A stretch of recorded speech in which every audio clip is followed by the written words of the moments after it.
Hi, LinkedIn, and welcome to Bragging Rights. I'm Lisa Bragg.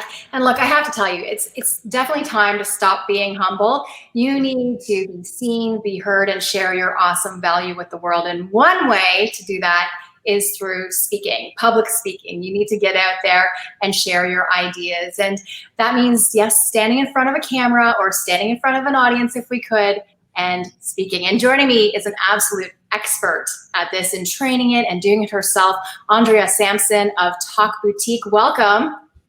Thank you, Lisa. I'm so excited to be here. So I have a lot of introverts. I know a lot of introverts who are right now saying, uh-huh. So I want to address them first and say, yes, you do need to get up and present and do what you need to do. And you were just telling me right before we started this recording that you're an introvert. I know. It's hard to believe. You know, people look at me and they're like, there is no way. You have blue hair. Come on. Really? You're an introvert? And you know what? It's absolutely true. I am, I've done, I don't even know how many, I'm sure you've done a million of those personality profiling things. And when I do them, they always I am so far on the introvert scale. But here's the thing.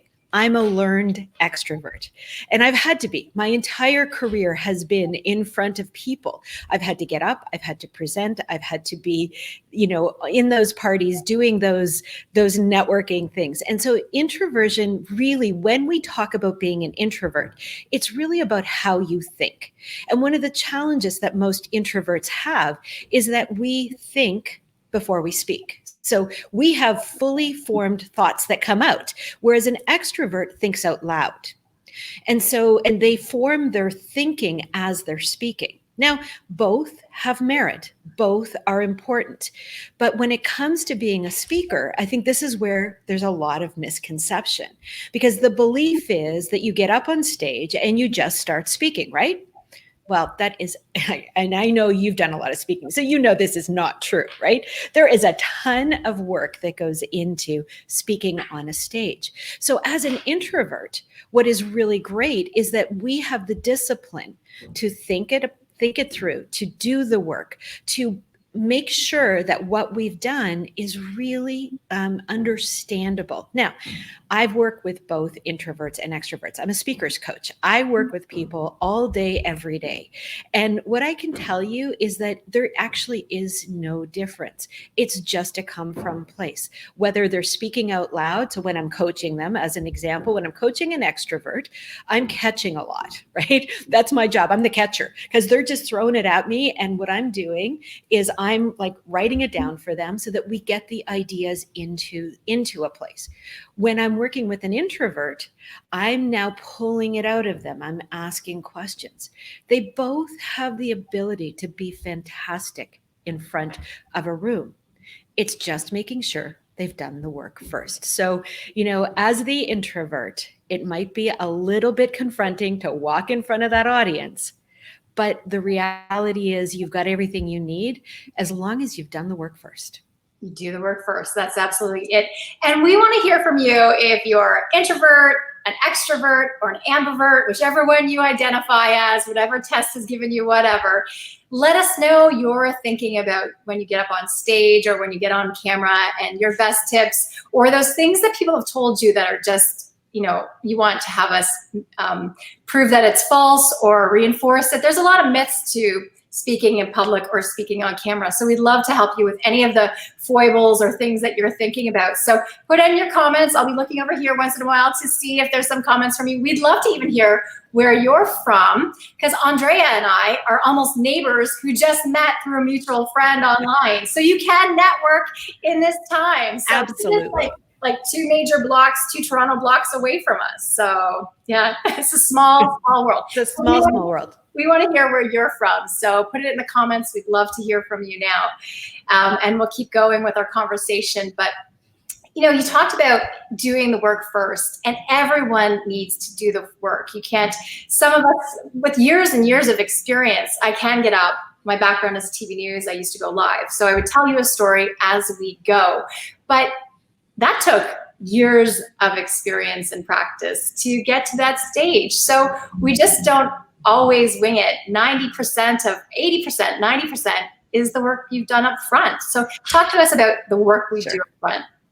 Yeah, and it's a great question, Lisa. Thank you for bringing this up because I think it's the thing that most people get a little bit confused about. They think people do get up on stage and just wing it, and that is absolutely not the case. When I'm working with speakers, and I have worked with speakers from TED speakers, and I've worked with dozens of them, and all the way through to academics to CEOs. And here's what I got to say is that the first thing that we do is we work with them on establishing a core idea for that talk. And they work with me as a speaker's coach because I can help them do that work first. Now, you may or may not have a speaker's coach, but here I'm going to tell you what I do to work with them. So the first thing we do is we establish that thesis for the talk or the core idea. We call it a statement of purpose in my business. And the statement of purpose is really made up of three things: a what, a how, and a why.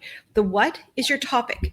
It's the thing you're going to talk about. So if you're a subject matter expert, as an example, perhaps you're a subject matter expert in artificial intelligence. So you might be talking to us about artificial intelligence. That would be a topic.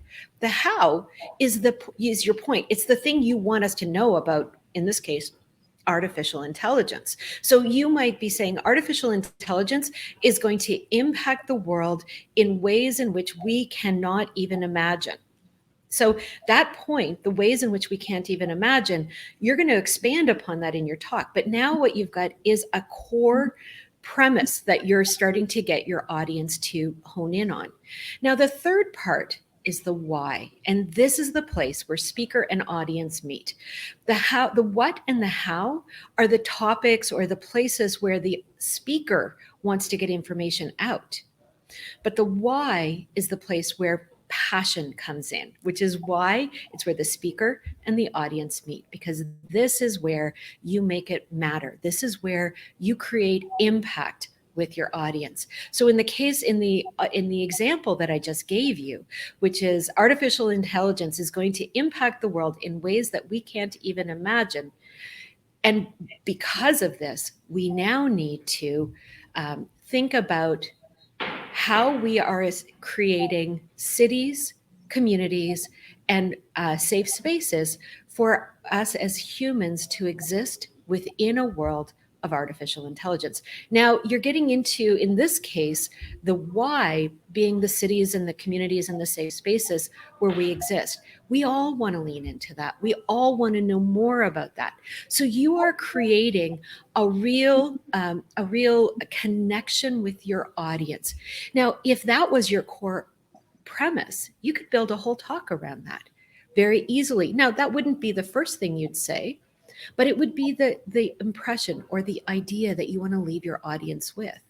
So knowing that before you go in certainly helps when you are stepping onto that stage and now you have to start talking. So do that work first. If you do nothing else, come up with that core idea, that core premise, and then build your talk off of that. I love all those tips. That is a wealth of information right off the top. And Keith is joining us from London, Ontario. And I know Keith is a great public speaker already. So I think he's a professional speaker, which means they get paid. So I know a lot of people are like, if you get paid, don't call yourself a public speaker. So Lisa, I'm glad to see you already learned something useful in the first 3 minutes. Thanks for joining us and great to see you. And you're from Toronto. And Rosa, I love that, Andrea, as an extrovert, my challenge in speaking is keeping focus since I think out loud. So doing the work first is grounding for me. Absolutely grounding. Absolutely. And I think what it does when you do the work first is you stop making it so much about you and what you are about, because it's really always about what we're giving, and it's the audience. It's always audience, audience, audience. And I know that wasn't part of our questions, but we love, you and I know in our first conversation, it's always about what we give to the audience. So just give us some thinking about how you coach with audience. So, again, speaking is an act of giving, right? It is an act of generosity. We say this to our speakers all the time. You are sharing your gift with your audience. And so when you get up there and think about it as you're giving a gift, that's a different thing. So many people think about being on stage as being judged, right? The audience is going to judge me. Oh my God, I have to know everything about everything. And that's not true. The audience is there and they want you to succeed as much as you want to succeed. And so when you see that your role on stage is to give the gift you were given, which is the gift of your knowledge, the gift of your presence, and the gift of the unique way in which you see the world. So now start with that. Now, be there, be present, because when you're on stage, you are talking to a room full of people who want to see all of you. So making sure you are showing up fully in your body. What's your face doing? You know, this is something that is so interesting to me as a speaker's coach, because I watch faces all the time. And it's what the audience watches, of course. And most speakers forget they have a face. They get so into their speaking that they forget that they have that they have eyes that are expressive, that they can smile, that they can use their face to give indications to the audience where you're going to lean in. And now listen to what my voice is doing as well. My voice is part of this engagement. And when we are on video, because right now what's the thing that we are spending the most amount of time doing? We are talking and we're looking at each other's faces. So be aware, be present in this little box that we are living in. Where is your body positioned? How is your voice sounding? And how are you performing within this box? Because that is what you are doing. When you're in front of a camera or in front of an audience, you are performing, and you're performing with generosity. Oh, absolute generosity. I love that. You just end that so well. But, so many of us were told and taught, don't talk with your hands. I end up taking that one away from people so many times. They're told to sit on their hands. Media training, sit on your hands. Don't use your hands. And so often once you allow, release the hands, that's where you find small tricks of magic and people can then be themselves. But it's sometimes gesturing is so incredible. You're seeing me use my hands, and we encourage people to use hands. So here's something that I think is absolutely fascinating. I was reading. So we do a lot of work with scientists and academics, and so I get to get a lot of information, really, really interesting information. And one of the speakers I was working with, it was in the area of speech pathology, and one of the things that she told me was that, and I didn't know this, that even blind people gesture. Now, why would that be? Why would a blind person gesture? Well, the reason why is because gestures actually help our brain. They help us to think. And we all have these natural gestures, and depending on your culture, gestures are widely understood. So what's happening is gesturing is actually a language in and of itself, and it helps us to connect more deeply with our audiences. Now, when we are gesturing, what we're also doing is we're giving indicators to that primitive part of our brain. I worked quite extensively at one point with Mark Bowden, who is one of the world's foremost experts in the world on body language. And I love Mark because he's so practical in the way in which he gives us these tips. And what he explained to me was that, if we look at evolutionary psychology and the way in which our brain developed, really our brain, the most primitive part of our brain that developed about 500 million years ago, which is sort of that reptilian brain or the instinctual brain. Well, it's always looking out for us to keep us safe, right? Really, it's looking for one of four things. It's saying, can it eat me? I eat it. Can I procreate with it? Or is it part of my tribe? And if it's not one of those four things, our instinctual brain says not important. So as a speaker, which one of those four do you want to be in, or five? You certainly don't want to be the not important, right? You probably want to be in the tribe. You probably want to be my friend. So I can use my gestures to show you that we are part of the same tribe. And the way that I do that is by keeping my hands at waist level, kind of navel level, keeping my shoulders just dropped and my hands open. And what I'm showing you is I have nothing to hide. I'm showing you my soft belly, the place where as animals, they would attack each other. So when I'm showing you, I'm saying, I trust you. And my hands open, I'm showing no tools, no weapons. And now what we're doing is we're inviting the audience in. So gesturing is incredibly, incredibly important on so many different levels.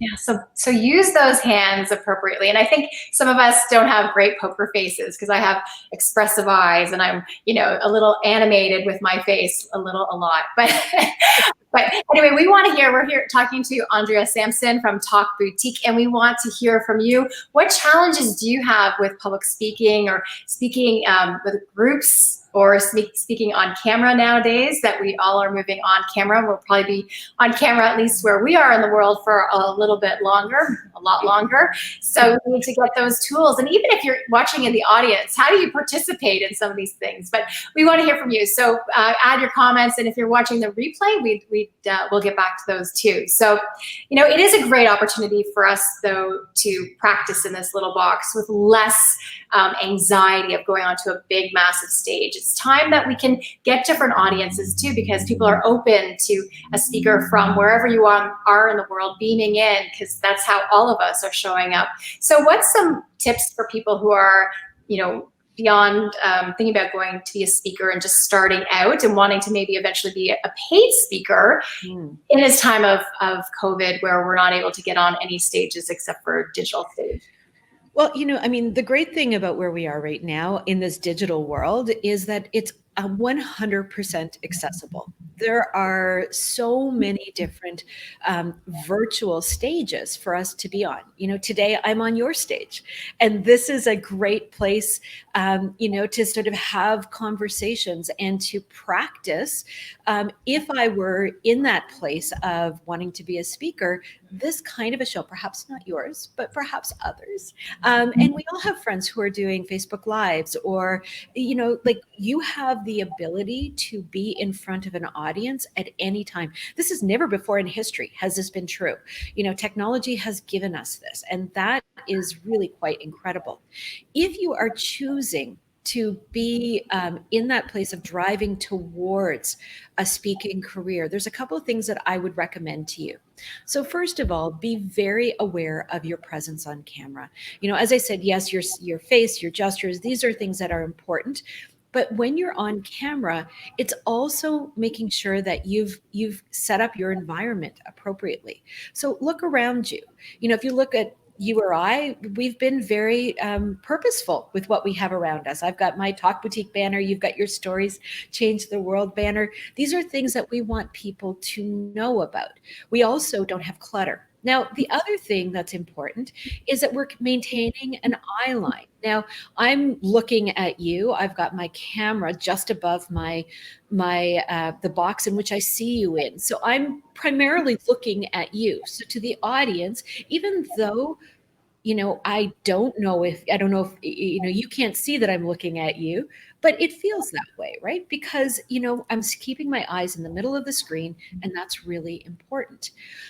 Also, what is the lighting? Now, I have lights that have hopefully made me look a little better. As we get older, it's nice to have lights that are, kind to your skin.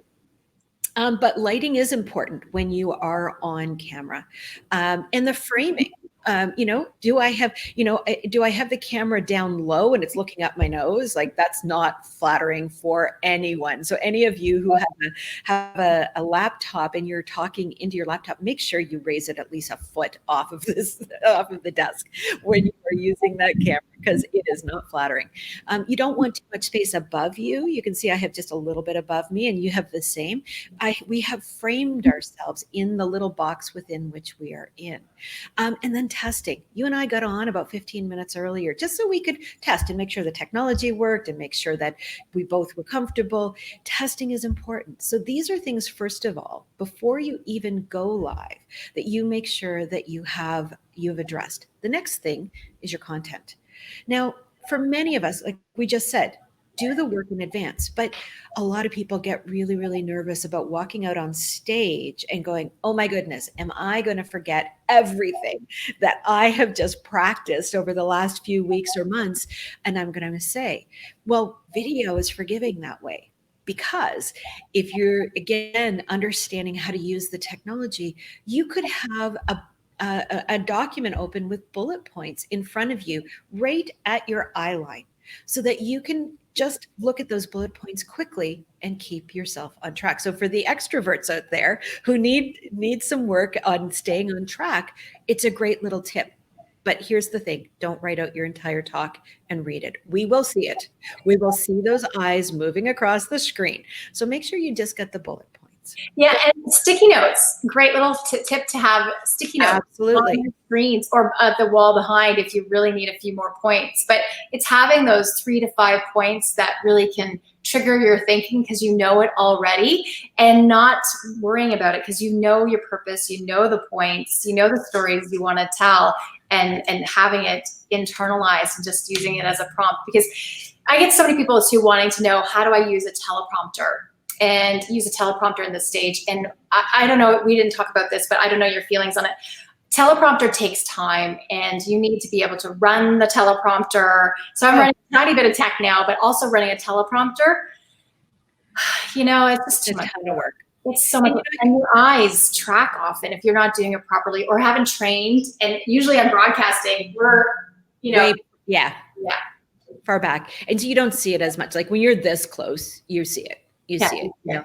So yeah, I mean, so teleprompters, I mean, first of all, teleprompters, true teleprompters are, you rarely see them. You know, presidents use them and, you know, CEOs use them, but for the most part, most of us are just using some form of a low tech version of that. And so, you know, a couple of weeks ago, I had, so I ran TEDx Corktown, which was a TED event on climate change. And we put this together very, very quickly. And so our host, you know, was asked to do a lot in a very short amount of time because it all came together in a very quick amount of time. So we wrote a script for her, obviously. And, you know, what we did is we had to simulate a teleprompter. So we had it, you know, positioned under a screen and we had somebody moving it and it was a lot of work. But our host was also a professional newscaster and she knew how to scoop and speak. So she wasn't reading it, she was scooping a sentence, you know, and being able to then speak to that sentence. So even though, so when you're a professional, a teleprompter, to your point, can work because you're trained to use it. But for you and I who, or for the, you know, for the average person, it's too much and you get confused and then you start to worry that you're going to lose your place. And so there's too much going on mentally to take you out of the moment. So my recommendation would be the sticky notes, the bullet point prompts, have those, but know your talk. Yeah, and Lisa Elder does add to the conversation saying there's an easy teleprompter app. And when I'm doing my content for the courses that I'm developing on bragging rights, I used a teleprompter because I just had so much, but it wasn't live and it was, so it's all pre-taped. And so then absolutely use a prompter, and there are lots of apps, and happy to talk to you about which ones I've explored and which ones we've used in my content company too that are accessible for any budget. But when you're doing public speaking or you're live to an audience, I think that's the key, is that a prompter is just another tool, unless you have someone else helping you with, that your brain is just accessing too many pieces. When I think it was grade 6, and Mrs. Mercer, she said, put down your pens and put down your pencils so you can concentrate and focus on one thing that's going on. So if you're doing also a prompter at the same time, that's an awful lot on your load. So if you can do it, good for you. I don't recommend it. And Andrea, our expert, doesn't recommend it either. Jennifer, glad you're joining us today too. We just have a few more minutes to talk. So if you have questions about speaking, being a paid speaker, speaking in your office, even getting up in front of 5 people, or making that big speech to your CEO and president, being a rock star internally, you do have to give speeches too. So let's go to some more questions here. Rosa says, I'm curious, Andrea, you describe speaking as a performance, and that brings to mind acting. And as you mentioned, the magic is when you show up as authentic and relatable. Can you speak more to that? Yeah, great question. This is a question we get all the time. It is a performance, but it is not acting. What we always say to the people we coach is that you show up on stage as a heightened version of you. We want to see you. We want to see the authentic you. We want that warmth to come through. But when you're on a stage or when you're in front of a camera, you have to be bigger. You have to show up in just that heightened version because that has to come through the camera. If you're naturally a shy person, you're going to have to be that much bigger. So the performance is recognizing that you are in front of people. They want to hear your message and you're delivering it with full authenticity in a way that they can hear it.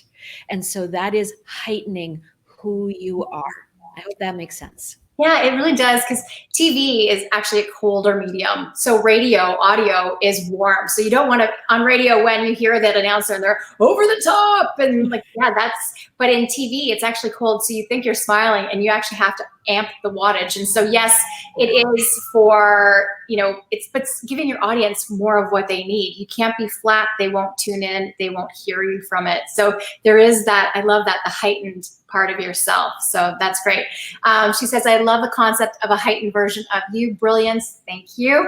And Lisa adds, she likes the whole point of not reading. Yeah, don't read. And I love sometimes we do our practice, we know what we're saying, but that allows you by not reading to add in some great parts from that the speaker before or from whatever's happening. Totally. And there's nothing that an audience loves more than that moment when they know the speaker is actually thinking. They can see the brain working, right? And the audience is like, oh, this is real. This is real. It's not, because we can all watch the video. But it's that moment, when the speaker is really thinking, we're like, yeah, I was there for that. Yeah. And like when things happen naturally. So I don't have a great mic today and I'm close to the street and we have an ambulance or some sort of emergency service just went by. If I needed to, if it was that loud, if it stopped here, I would bring it up and allow that break because it's the natural moment that everyone's having. Don't ignore it. You can pause, take a beat or two, and get back on if it really disrupted you that much. So, because you are getting into it. Lisa asks, how can you get a read from your audience? So I think that's what I'm going to interpret that as. How do you read your audience, especially in this age where it's pretty flat, and we're getting a great read on our audience outside. If we were the Brady Bunch squares, 25, 50 squares right now, it's really hard because everyone's back and everyone's kind of to the face. What are your thoughts? So ask them, get them to be engaged. The thing about Zoom or any of the different technologies that we're using, they all have chat, and use your chat as a way of getting engagement right off the top. And Lisa, you did this. You said to people, hey, tell me where you're from. Tell me what kind of day you're having. In the midst of your talk, ask them, is this making sense to you? If it is, type sense in the chat bar. Give them something to do. Because here's the thing, for most people, what's happening is they're slowly disengaging from a video event. And it's just the reality. So your job as the speaker now is to keep bringing them back. Keep bringing them back. Ask them something. Ask them to do something. Give them a job. We all love having a job. So if what you're doing, if you're on stage or you're in front of a video and you want to know whether your audience is engaged, ask them.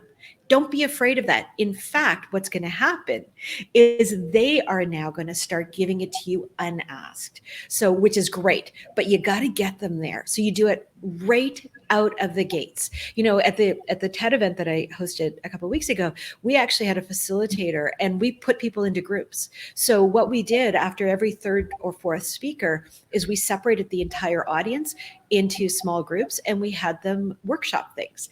And so that's another way, depending on what you're doing, there's lots of different things you can do. But again, recognize the tools within the video technology you're using and use it. I know we said we'd go to 12, but I think we can squeeze in a few more questions because I think there's some good ones. Jennifer, we talked about being an introvert off the top. So when you watch the replay, you'll hear that. But she does ask, and I think it's a really good one. When you're feeling shy, we're not always feeling up and the heightened sense of ourselves. Yep. So what do you do when you're feeling shy or you are naturally shy? So that's a bit of the introvert conversation. But some days we're just shy and the audience is intimidating for whatever reason in our brain. Any thoughts? Absolutely. So yeah, absolutely. So look, the reality is we don't get to choose when we're going to be shy, and we also don't get to choose whether or not we're going to show up because we have to. We've made the commitment. Today I chose to be on this show with you. I might have been feeling a little bit shy. So what do? Number one, breathe, breathe. That is so incredibly important. As humans, we tend to have shallow breathing. I did breathing exercises this morning because I knew I was going to be on this show. And I know, because I am an introvert, that it challenges me. So number one is breathe. Do the in through the nose, hold for 6, out through the nose, or out through the mouth. And what you're doing, and do 6 of those. So a count of 6 in, a hold for 6, count of 6 out, and do 6 of those. Go to the bathroom and do that. That will right away bring your entire nervous system down. The second thing is look at yourself in the mirror before you go on. Make sure you feel good about how you look, and be the best version of you that you can be. And then number 3, recognize again that what you're doing is you're giving a gift to that audience, and stay in that place. Be in the moment of the gift you're about to give. And that is such generosity. You're choosing to give a gift. And the final thing I want to say, and this is a nice little thing to do, it's a little bit of a meditation that you can do just prior to going out. So, maybe 5 minutes or 10 minutes before, close your eyes and think about the moment that you finish. Think about the moment when it's done. And imagine there's a standing ovation. They are cheering you on. You are like, can't wait to get off that stage and high five everybody backstage or, in the other room. You have killed it. Take that feeling and go on with that. Well, what a lovely way to end, because you have rocked this. I'm giving you the sign language for applause. I believe that is right. Thank you so much for joining us. And this is Andrea Sampson of Talk Boutique. I just wanted to add, Catherine says, so helpful. Heighten the gift you are giving them. That's such a beautiful way to end. If you are watching the replay, put your questions in. We'll come back and we'll take a peek to see if we can help you. Andrea, what's your ask? What would you like the audience to do? So we work with people all the time. If you are interested in coaching, go to talkboutique.com.